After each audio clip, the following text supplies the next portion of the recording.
that hopefully a lot of people are subscribed to and want to hear me. My name is John Gennaro.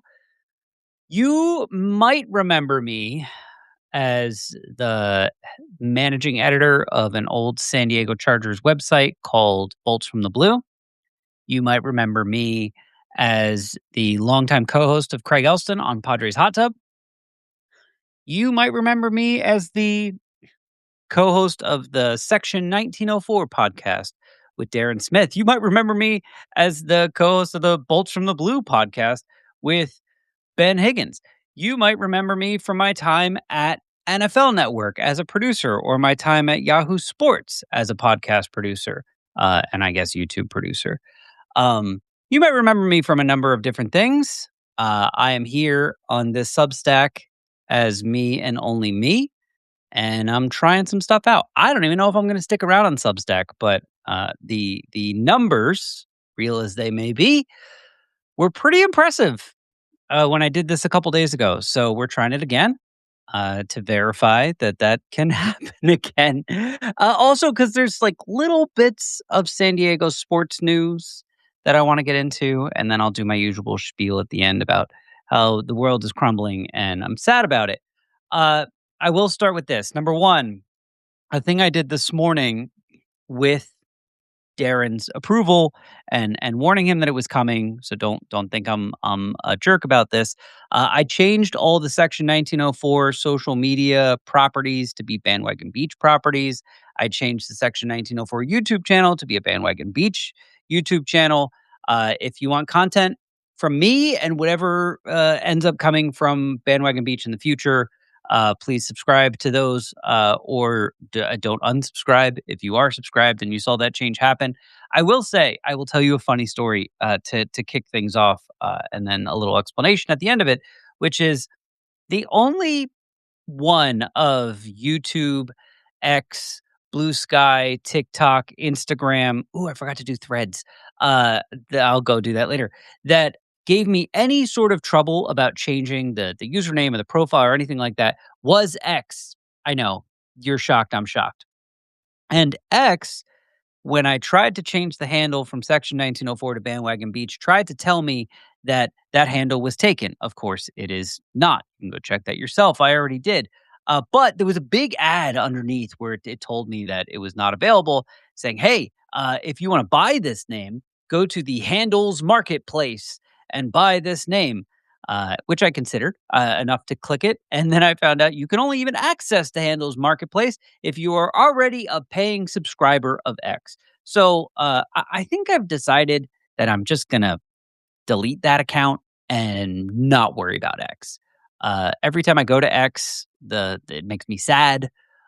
It does seem like there's a lot of the wrong type of audience there. People who would probably not really appreciate my perspective on non-sports things being included in things like this. So I might just do that because X is giving me trouble. So if you see that account, just go kablooey. Sorry, get off X. Blue Sky's better. Even Threads is better. Anyway, I was mad that just even sticking in the knife of like, oh, you're trying to change your name? That's a thing that used to be free. Costs money now. You got to be a paying subscriber to get in the door just for the right to buy a changed username down the road. Hate that shit. Hate that everything is a scam now. Hate that everyone has their hand out. I stream a lot of stuff. I have subscriptions to pretty much every streaming platform. I've noticed in the last couple months that they all have commercials on them now. It's really frustrating to me. They all now have a new tier above the regular paying tier that's like pay twice as much and it's not even like no commercials. It's like we'll only give you commercials for our stuff. I thought I was done with commercials.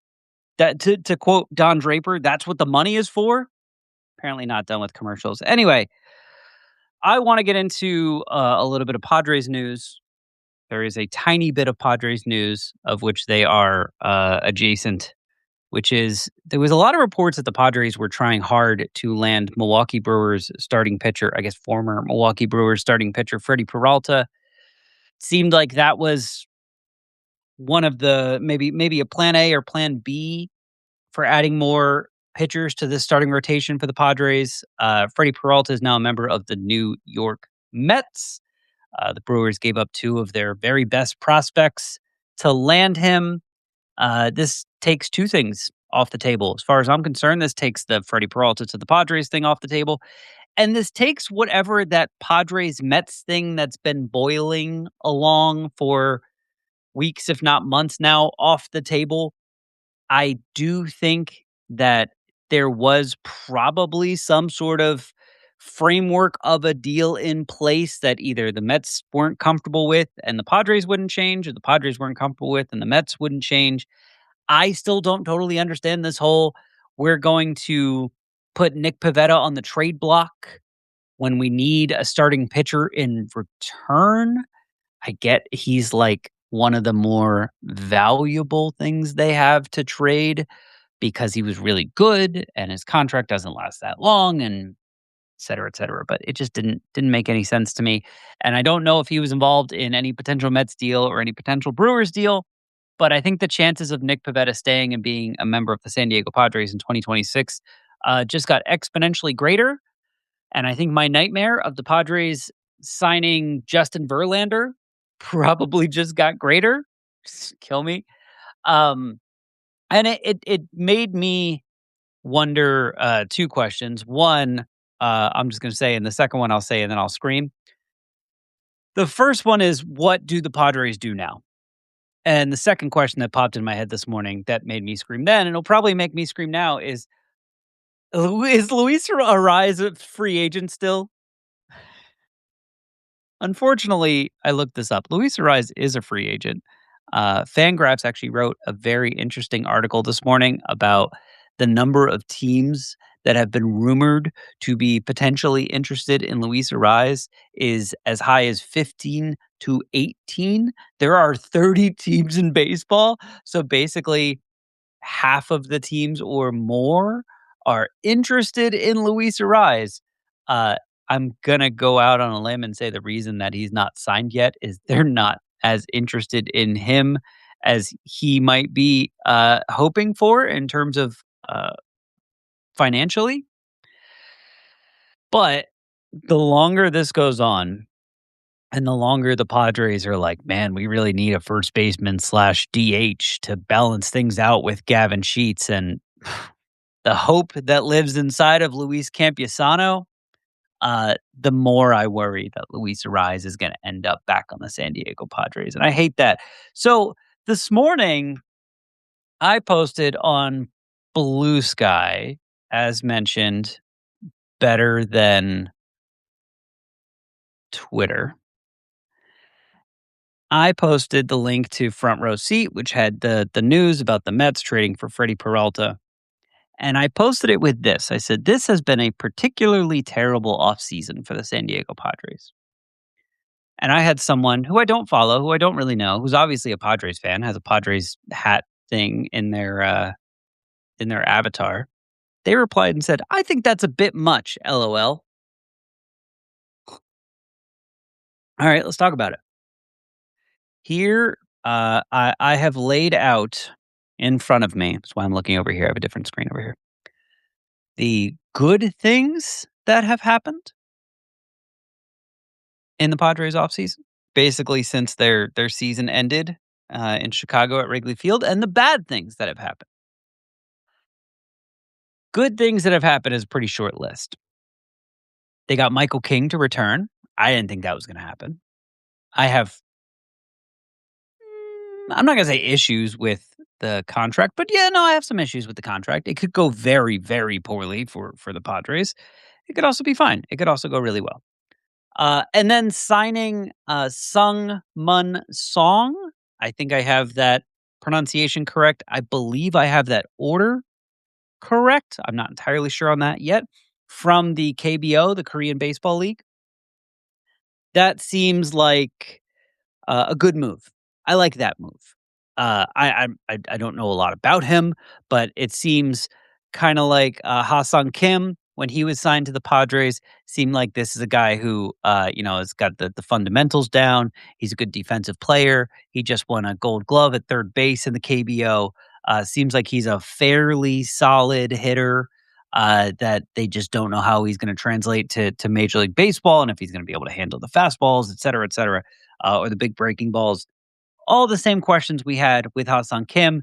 Those worked out wonderfully for him. Perhaps it works out wonderfully for Song.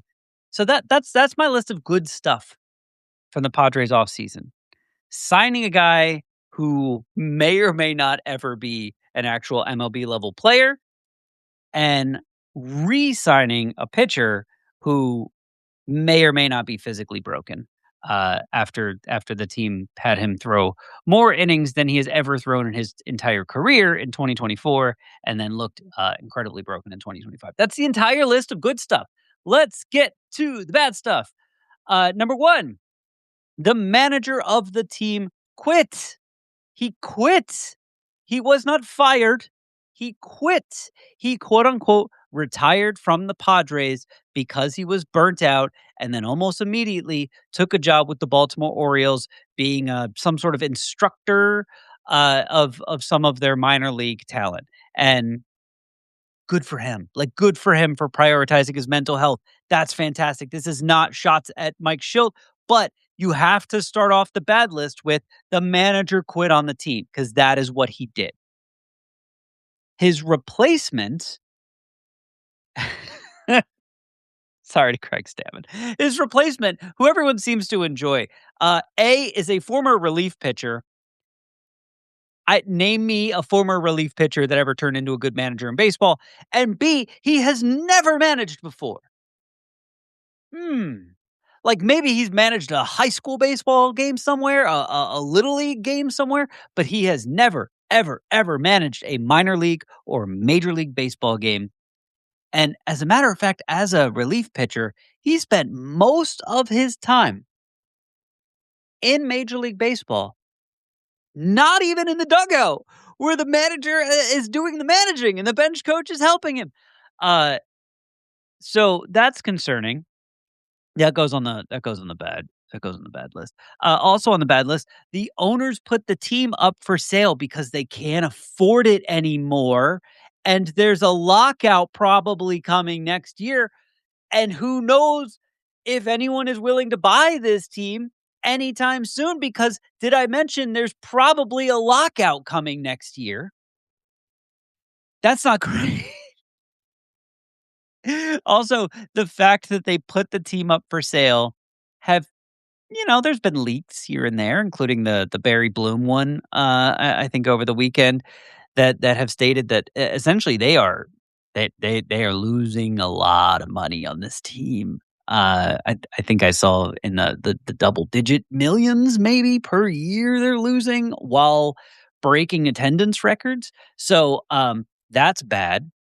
It also goes on, both of these things go on to explain why the team doesn't seem to have any money to add free agents or to acquire players via trade. And as much as I like who the Padres have as their starting catcher, second baseman, I'll be kind and say shortstop, third baseman, left field, center field, right field, you also need a first baseman. That's an important position to have. They don't really have one. I would like a backup plan in case Gavin Sheets turns into a pumpkin, which is possible. The starting rotation has me very concerned, and they still need a backup catcher. And all of these things cost money, and they don't have any money because they're selling the team because they're losing money. So that's bad. Dylan Cease signed with the Toronto Blue Jays. Expected, but not good. Like, that's not good for the Padres that happened. Robert Suarez signed with the Atlanta Braves. Good for him. Probably not for the Padres. He was one of the best closers in baseball for the last few years. Ryan O'Hearn signed with the Pittsburgh Pirates. Good for the Pirates. The Padres gave up a lot to get Ryan O'Hearn. As a matter of fact, the Padres gave up a lot. I feel like it was like 6 prospects to get Ryan O'Hearn, who's gone, and Ramon Laureano, who's on the last year of his deal. And which I believe pays him $6.5 million this year, which means he's incredibly underpaid. And if he has anywhere close to the year he had in 2025, in 2026, the Padres will not be able to afford him because they don't have any money, which means they will have given up those prospects for, a season and a half of Ramon Laureano and half a season of Ryan O'Hearn. Doesn't quite seem worth it. Also, why are they pissing off Nick Pivetta by putting him on the trade block? Like anytime anyone asks about it, I don't know. I don't know. But that's your offseason, man. That's your offseason. There was 2 pitchers you were worried about losing, you lost one of them. The one you didn't lose is the one that might be broken, although I could make an argument that Dylan Cease might be broken as well. You signed a player who's never played in America or in Major League Baseball. He will be managed by a guy who's never managed a game, much less in Major League Baseball, and you don't have a first baseman, and your backup catcher can't catch. And your best option at DH just had a season that no one could have possibly expected from him. And I don't know this off the top of my head, but I'm going to assume Gavin Sheets is like 30 years old. Let's see. Gavin Sheets is 29.7 years old, which means essentially 30 years old. As it stands right now, Luis Campusano is, get ready for this, the backup catcher, the backup first baseman, and the other DH. Mason McCoy is on this team as a backup infielder. Will Wagner is on this team as a backup infielder. As of right now, Fangraphs has Jake Cronenworth listed as the starting first baseman because there are no better options. And Sung Mun Song, who, again, never played minor or Major League Baseball in America, listed as the starting everyday second baseman. Maybe that ends up being Will Wagner instead. I don't know, but I'm not sure I am confident with the idea. Will Wagner is a starting second baseman in Major League Baseball, and the fourth outfielder is Bryce Johnson. Fine. I have no issue with Bryce Johnson. He could play all 3 outfield spots.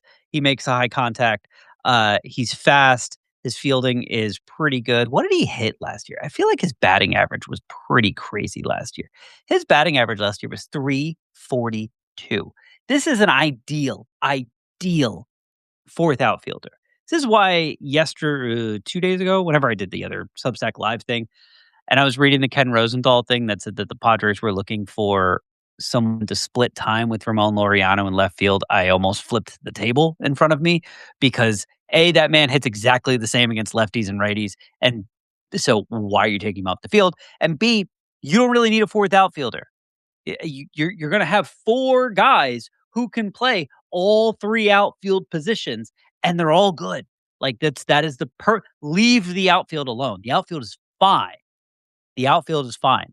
The infield has some issues. Manny Machado, not the same guy defensively at third base as he used to be, and that's really important because Xander Bogaerts plays next to him. And Xander Bogaerts is as bad of a shortstop as you need to be signed by a team for a lot of money and told you're a second baseman now. That happened. Then he moved back to shortstop, and he was fine last year. He was fine, but he's not good. And I think part of the reason they thought they could put him at short was they were like, oh, Manny covers so much ground. Manny will, assist him and make him look better than he actually is. Well, Manny's fallen apart a little bit. Like, from a health perspective, Manny's fallen apart a little bit, but more than anything, like his defense at third, which was, don't get me wrong, best or second best or third best in baseball for the last 10 or 15 years. His defense has fallen off. Jake Cronenworth, I think Jake Cronenworth is a fine second baseman. I do. I think you get a lot of value from him at second base. I don't care for him at first base, but I think he's a fine second baseman. But first base and DH, these should be the easiest spots to fill. You get a good hitter, you put him there. The Padres were trying to get Nolan Arenado, and supposedly they couldn't cover the money. Again, they're out of money. So I am going to go back to the thing I said on Blue Sky because I honestly do believe this. I think this has been a terrible offseason for the San Diego Padres. Now, it's not over, but it if nothing I'm not gonna say if nothing changes between now and opening day.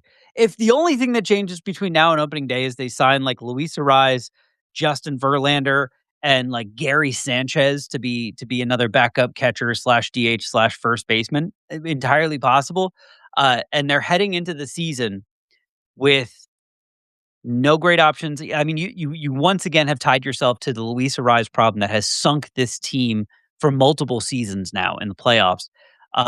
To be a powerless first baseman, uh, and you have a starting rotation that you only like kinda half trust, maybe, and that's if you are being optimistic about what you can get from Michael King and Joe Musgrove, because after that it's kind of Nick Pivetta and the shit shows. Um, the president of baseball operations is not signed past this season. There's a potential lockout coming after this season, and, like, sure, you could be sitting here and going, like, "I want the lockout because I want the owners to get the salary cap because I fuck the Dodgers, and I want this to be an even playing field," and all that stuff. Sure, you're also giving up, a year in his prime of Fernando Tatis Jr. and a year early on in his prime of Jackson Merrill and all these young players. You're giving them a year off of baseball to get older and to get rustier and all that stuff. And that's none of that is good. But there's just no certainty left with this team. We don't know who the GM or president of baseball operations is going to be a year from now. We don't know if Craig Stammen's the worst manager ever, the best manager ever, or somewhere in between. We don't know if Sung Mun Song is a Major League Baseball player. We don't know if Joe Musgrove can be Joe Musgrove again. We don't know if Michael King can be Michael King again. And we don't know who's going to own the team a year from now. There's nothing to hold on to as a Padre fan right now. Like maybe the only thing to hold on to is like, thank goodness Peter Seidler signed some of these players to long-term deals. Cause like we know Fernando Tatis Jr. is going to be here unless he demands a trade. We know Jackson Merrill is going to be here a year from now. I less likely he demands a trade. He's younger. He's whatever. He's a little less proven than Tatis, but there's just nothing to hold on to. And I went into this offseason a little concerned about there not really being anything to hold on to after the Schilt walking off thing. And now it's only gotten worse. It's only gotten worse. And like without certainty to hold on to, everything can go wrong. This can go from zero to catastrophic very, very quickly. And I'm worried about it. So that's me defending myself against the guy on Blue Sky who doesn't like me calling this a terrible offseason, a particularly terrible offseason for the San Diego Padres, which I think it just objectively is. All right. On to some other things quickly. SDFC starts up in a week or two here. In case you have not been following it, last season, their star player faced their franchise highest paid player, Hirving Chucky Lozano. I'm just going to call him Chucky. Chucky Lozano got into some sort of argument after getting benched with either a coach or a teammate or something. It led to him being benched for a few games. He had to kind of work his way back. He came off the bench for a while. The team came out about a week ago and maybe even two and said Chuky's not in the team's long-term plans anymore. That was a sign that he was available, that they were willing to send him to a different team as a part of a transfer, a sale, maybe even some sort of long-term loan or something. And we have heard all sorts of weird conflicting reports. Chucky doesn't want to go. Chucky actually wants to stay. I linked to a report in Front Row Seat this morning that seemed like it was pretty close to Chucky, that seemed to imply as long as he gets his money, he's going to be okay. He's willing to let SDFC pick where his next team is going to be as long as he gets paid the money that he was promised. And SDFC has kind of said in return, look, if we send you somewhere and they can only pay part of your salary, we can maybe see if we can figure out how to pay you the rest so that you make your full money as promised. This seems like this is just turning into a money thing, which is probably really good for SDFC. Uh, Chucky also reportedly has said that if they can't find another team for him, he's happy to stay at SDFC. I think that is potentially problematic. They might start the season with him on the roster. He might even play for them a little bit, but I think it's only a matter of time before they find a place for him to go. And his old club, I believe, Pachuca in Mexico, they own one or two other teams around the world. One of them being Real Oviedo in Spain. Supposedly, a few days ago, Real Oviedo was making roster moves to clear up enough room on their books so that they would be able to accept a transfer of Chucky Lozano, um, and pay him the money that he's owed. So I guess keep an eye on that. That seems like an easy solution. Chucky going back to kind of the at least the ownership that he used to play for, and going back to Spain, getting out of MLS. I know MLS loved having him around. He was a face for the league as well. I believe he went to the All-Star team. He was Commissioner Don Garber's commissioner's pick to be added to the team. Everyone would be sad to see him go. I actually do wonder if maybe the league is trying to push to find him another spot stateside in MLS before they send him off to Spain and lower the star power of the MLS. Once again, we'll see. That was a quick thing. Move it off to the side. The San Diego State Aztecs lost a basketball game last night to Grand Canyon. Unless things have changed since the last time I paid attention to it, that is Dan Marley's Grand Canyon team. And to that, I just say yawn. SDSU had a 7-game winning streak. They were looking pretty good. Magoon missed this game with which sounds like a pretty minor injury. They're still first in the Mountain West, et cetera, et cetera. This is the thing. I think, and if you want to get into the Indiana of it all, like, let me know. I can reopen this and explain why I don't think Indiana is a good comp for San Diego State. I think we have reached the era in college athletics where the money matters so much more than everything else, because it's almost an MLB like system where teams can pay players as much money as they want. And teams like Michigan, talking basketball now, I guess football too, Michigan, Arizona, Duke, etc., they can throw so much money at these kids that these kids come out of high school and they're almost making an MBA like salary to go there.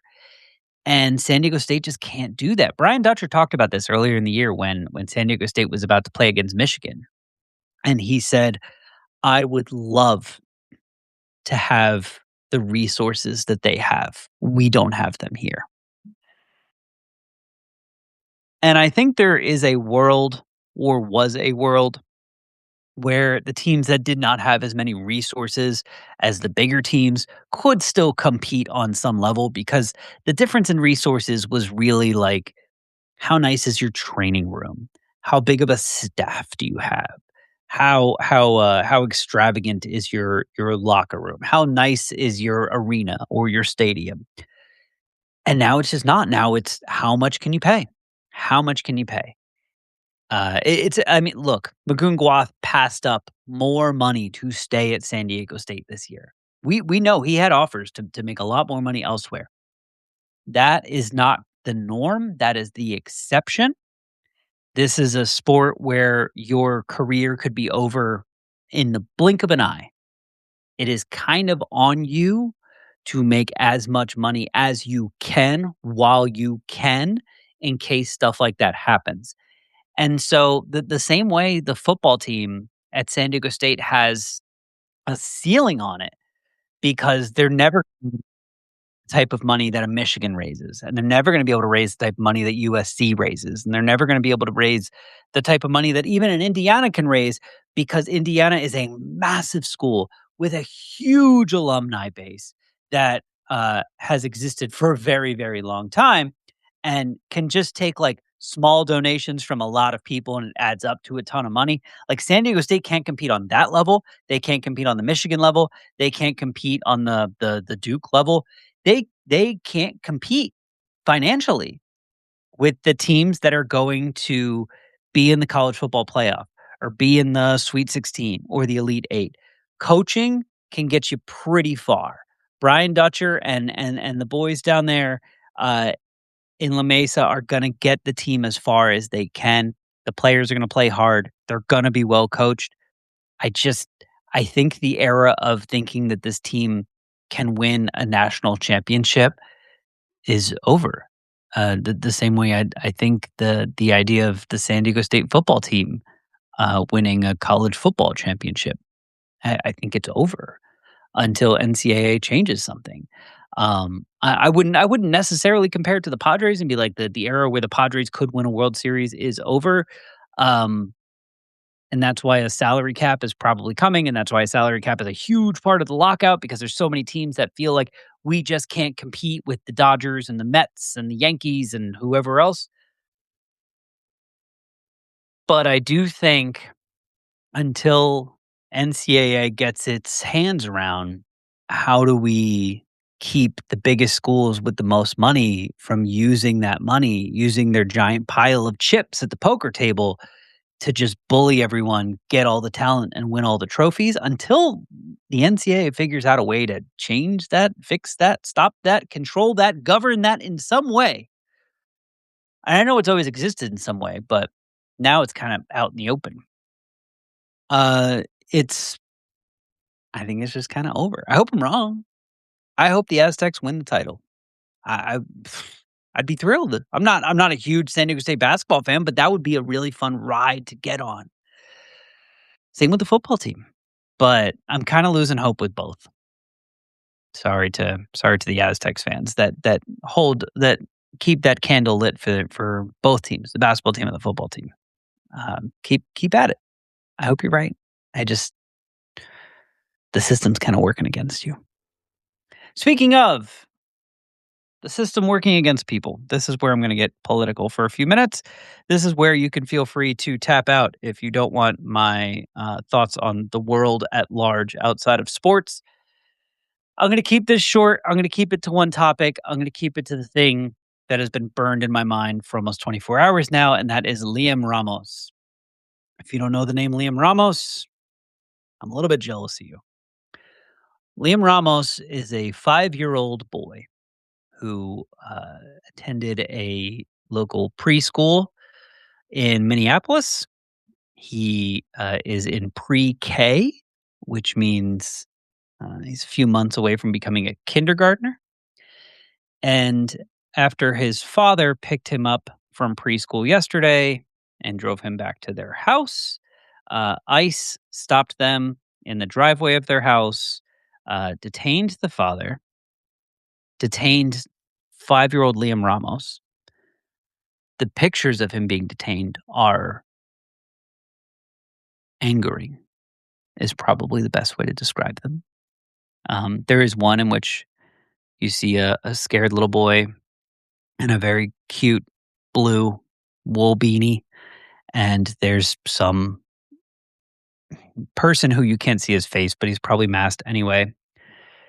A full-grown adult male who is holding on to Liam Ramos's backpack as if he is concerned that this 5-year-old child might run or be at risk of anything. And the look on that child's face is one of severe confusion and concern and worry and anxiety. And I have a child that's about that age.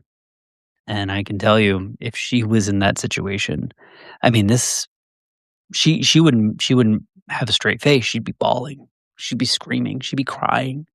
She'd be crying for her mother. She'd be crying for her father. She'd be crying for someone to show her grace as a somewhat helpless child who doesn't have her own money, doesn't have identification, probably couldn't make a meal for herself, can't get herself anywhere. She can't drive. She can't call an Uber. She doesn't know where the bus stop is. I worry about my kid being taken sometime, not by ICE, just regular parental worry. What if someone were to grab my kid? Shit, head pops in your head. You worry about it. You have to just to stay vigilant, right? And I know that if that ever happened, if someone ever did grab her and got her to a place that me and her mother did not have access to her, she would be defenseless. She would have no way of sticking up for herself, standing up for herself, letting us know where she is. Um, it's the children are so fucking helpless, and uh, there's also these stories that pop up every now and then. I was reading about one this morning about kids this age, as old as Liam Ramos and sometimes younger, uh, having to defend themselves in immigration court, having to represent themselves in immigration court. I read a story about a 2-year-old who was asked to represent themselves in immigration court. A 2-year-old cannot speak English or any language for that matter. A 2-year-old can't put words together really. They say mommy, daddy, hungry. They can giggle, they can laugh, they can cry, but they sure as shit can't stand in front of a judge and explain why they shouldn't be sent to a country that they've never been to. And this 5-year-old boy, they took him. Supposedly, they walked him up to his family's house and tried to get family to come outside and get him so that they can then detain the family. Uh, and when that didn't work, they sent him to Texas. They sent him to Texas. He's from Minneapolis. They sent him to Texas without his parents, without any sort of adult supervision or guardian. They sent him to Texas. He'll probably be one of these kids who has to defend himself, represent himself in immigration court. He's a 5-year-old kid. He's never even been to an elementary school. He's in preschool. And I just keep thinking of, the person who arrested a 5-year-old kid, put him in a car, the person who drove that car to an airport, the person who put that kid on a plane, the person who got that kid off the plane, the person who drove that kid to a detention center in Texas, the person who put that kid probably in a cage somewhere. None of them saw any issue with this. Like, it's the way our society treats the most vulnerable among us is how we will and should be judged. And a lot of times that is a phrase that you hear around people that are handicapped or ill in one way or another, and people who are transgendered and under a lot of scrutiny and abuse, really. But it's never more true than when you're talking about a child, especially a child this young. The way we treat our children is how we should be judged. And uh, that that story yesterday. I mean, look, there's also the story about a leak saying that ICE is telling its agents, "Hey, you go ahead and break down a door. You go ahead and go into a house. You don't need a warrant. Don't worry about it. Just don't write it down. Don't take notes." Yeah, that's how you know it's a criminal conspiracy. The stringer bells in your ear going, "Are you taking notes on a criminal fucking conspiracy?" They're just breaking into people's houses and stealing them and putting them in prison because of the color of their skin, and that shit is bad enough. But if you can do this shit to children, Liam Ramos was the 4th child in this school district to be abducted, kidnapped, and sent away by the federal government for no reason other than the color of their skin. These people deserve hell. They deserve worse than hell. There is no hell hot enough for people who treat children this way. And it's hard to be anything but horrified and ashamed. And I had to get that off my chest. So thank you for letting me. For everyone who stuck around, you guys kick ass. I love you. This was fun. The live numbers are a little different, a little lower than last time, but I'm going to post this one on YouTube. And we'll see in the future. I will probably have a guest or several guests with me when I do these. I didn't want to bring on a guest until I was done kind of like trying things out, messing around, seeing how certain things worked, how they performed, et cetera, et cetera. Once I get this settled, and I like what I'm doing, whether that's here or elsewhere, then there will be regular or irregular guests joining me and adding some more perspective and more opinion and more entertainment, because one person can probably only be so entertaining. But thank you for listening. Thank you for watching. This is John Gennaro from Bandwagon Beach, signing off.